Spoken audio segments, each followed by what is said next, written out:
Bro, college ain't worth it.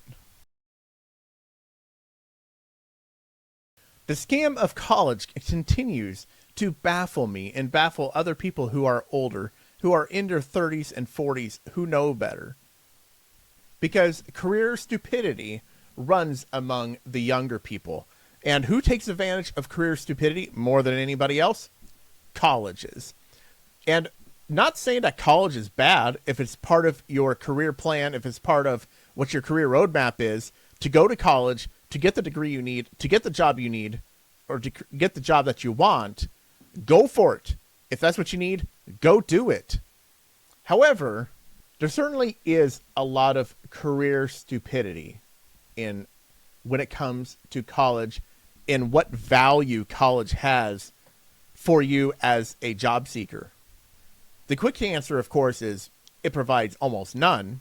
It does provide some. I mean, to be honest, with a college degree, you're kind of on par with a lot of other people who are in your field, so it is good that you have it. But there's a huge misconception about the value that college has as a job seeker. And so here on Reddit, we have Snoo Peppers 7668 titled, "Should I delay my graduation until I get a job offer? I am currently a finance major and my current graduation date is May 2024. I've applied for over 250 positions and gotten some interviews, but still don't have a job offer. I've been contemplating delaying my graduation by a semester so I get another chance to recruiting season during the fall. And also so I could do a minor in accounting and gain more experience from my current internship at a private credit fund.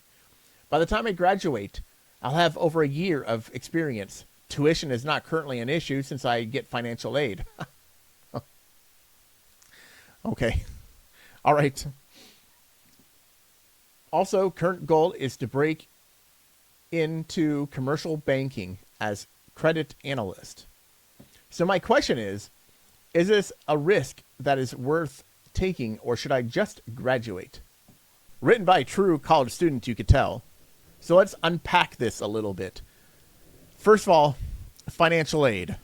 When you say financial aid, you make it sound like you're going to college for free. So you just can keep going because you have it paid for. Eventually, you're going to have to pay that back. Now, I know, we might have the magical fairy, or Joe, or better known as Joe Biden, who may remove all the student loan debt from everybody. But student loan is a ball and chain that hangs around your neck and doesn't go away unless you somehow magically get a great job right out of college and you're able to pay it immediately. For most people, that doesn't happen. For most people, you're lucky if you get a $30,000, $40,000 a year paying job, and then you tack on top of that your $500 car payment and your $2,000 rent, and suddenly you're not able to pay jack squat on that student loan. This is really interesting. The number one way to find a job when you're in college, to make sure you have a job when you get out of college, is to have internships. That's the number one way. If you think about it, think about a sports draft, like a professional sports. So we'll use, I don't know, the WNBA as an example. They have a draft every year where they draft the best WNBA candidates. And they only take a certain number of people. And they draft, some people in the top 10, number one overall and all that stuff. And they'll keep drafting and drafting until all the teams are done. And then there's going to be a bunch of players left over who wanted to play in the WNBA, but who didn't get drafted. Actually, the college process, when you're in college and you're getting your degree and you graduate and jobs deciding whether to hire you or not, is extremely similar to what happens in the WNBA or in the NFL or in pretty much any other professional sports sort of environment. Companies will look at a pile of candidates in your field and they'll say, okay, well, they got the degree. What do they have that I really like? Do they have great internships? Do they have any other experience? Were they in fraternities? Were they in sororities? They're going to look at all these things, see what kind of participation you had while you're in college, and then decide, Are you a top 10 draft pick? Are you a day 2 draft pick? Or are you somebody who's just going to play and go undrafted? Now, most people, just like sports, go undrafted. And so your question is, should you delay graduation just so you can get another season of recruiting in, so there could be another season, another semester in which somebody has a chance to get you a job? Now, they do say they're planning on graduating in May of 2024. So next week, May of 2024, which starts, next week. So you should probably get on that ball and make this decision. I should probably respond to this. This is terrible. Just graduate. The problem is, no matter what you do in a semester, you could be in the exact same situation as you are right now in a semester with more debt and not any further along. And to be honest with you, people who graduate in the middle of the college year don't get hyped as much, don't get looked at as much as people who are in May, because a lot of companies, a lot of employers are not looking at that as a prime hiring time. May, however, is. And so actually what you should be doing, and I'm going to assume some things, what you should be doing is going to the place where you got your internships and ask, are there any full-time jobs here? I'm interested. If that doesn't work, if they haven't said anything, you need to go to a local bank and say, hey, I'm looking to be a credit analyst. That is the only thing I ever want to do. I love your bank, even if you don't really love their bank. Say, I love your bank, and I want to be a credit analyst for you. I've worked at this job as a credit analyst. I already have experience. I have a degree. This is all I ever want to do. I'm here. I'm available. Stop applying for jobs online. You just need to be focused. Being a credit analyst for a bank is going to end up being on the top of your list. But there are a lot of other companies that have credit analyst positions. You just need to be a little bit more creative in finding these places. Now, some of it is you're going to want to look at different finance companies. So there's a lot of credit analysts who end up in the agronomy field. So there are a lot of agronomy companies that have that sort of thing. I'm pretty sure you can find a credit analyst position with somebody. But, let's be real here.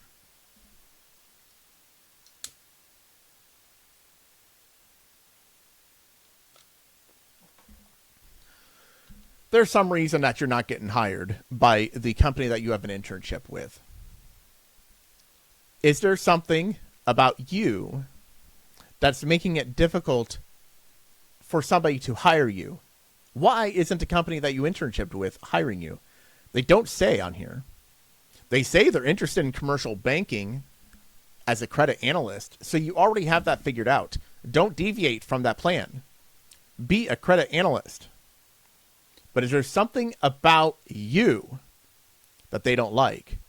I mean, for example, I'm just reading this and, not to be too nitpicky, but this is the way HR people are. It says, so I get another chance to recruiting season. Okay, that's a grammatical error that you wrote here.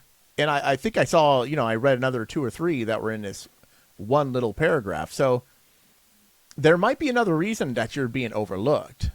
Now, as an overly analytical person myself, I'll tell you, I kind of understand why they may not like it too much if you have a lot of spelling errors. This is a case, if you have an internship and you have a 4-year degree and you're not getting interviews, there's a reason for it. And I'm guessing it's not because you're bad at your job. I'm guessing you maybe you're not putting the right keywords in your resume, or maybe your resume is just poorly written. Or I'm guessing if you have these types of errors here, there's a good chance you have some formatting errors in your resume as well. I would look at your resume and take a look. But let's get to the real issue here. And this is where the career stupid comes into play. This person says they could stay for another semester for financial aid and pick up an accounting minor. I'm going to ask a really dumb question. Do people still get minors? I don't know. I kind of forgot they were even a thing. And I'll tell you what, I can't remember the last time I saw a resume that said, I've got a 4-year degree in business administration and a minor in accounting. You don't see that. You don't see that. I don't put on my resume that I have an associate's degree because nobody cares. It takes up space. I don't need it on there. So to say I'm only going to rack up another $5,000 plus or whatever it is for another semester just to get a minor, that minor is not going to get you more money. What's going to get you more money is getting your ass out of college and start working. Find a bank. Find any bank. I don't care if you get a job as a teller. Find a bank and start somewhere. And during the interview, say, my goal is to be a credit analyst. I'm willing to take a job as a teller so I can work my way up and prove my worth. You know, and actually, a lot of people who are out there and looking for jobs can take, you know, a lot of pointers from this person. They know that the only job that they've even mentioned is being a credit analyst. You know, they could go work for the financial aid office. They can go work for any bank. And their goal for being a credit analyst is still in play. The one thing this person you don't want to do, if you're somehow listening right now that you don't want to do, is to deviate from that plan. If you're in the financial sector and you want to be in the financial sector with a finance degree, stay in the financial sector. Don't go get a job at, I don't know, don't go get a job at McDonald's or something like that, or maybe as a, I don't know, a supervisor at a convenience store or something of that nature. Don't derail your life simply because you need a job. You need to get the job that you need to get in the financial sector. Like I said, even if you end up just a teller, get a damn teller position. I guarantee you, a lot of banks consider a teller position as an entry-level job. If you get a teller position and you say, I got a 4-year degree, it's a finance degree, I want to be a credit analyst, you will probably be in that teller position, 6 months, maybe a year. I don't know. Not that long. You can survive that. And you can move up in the banking financial section until you continue to move up into being a credit analyst. But the final thing that kind of caught my attention and, is about the financial aid. It's a little interesting that you have a finance major who is so nonchalant about getting more financial aid. Now, maybe their financial aid is in the way of maybe their parents are paying for it, or, maybe they got a whole boatload of money that they could use to pay for the extra semester. But you just got to get out of college. Get the hell out. Stop wasting your time. Stop wasting your money and join the real world. If you got any more questions, let me know. Send an email to questions@jobferno.com. I'm SB Graham. This is Jobferno. And as always, choose skills over money.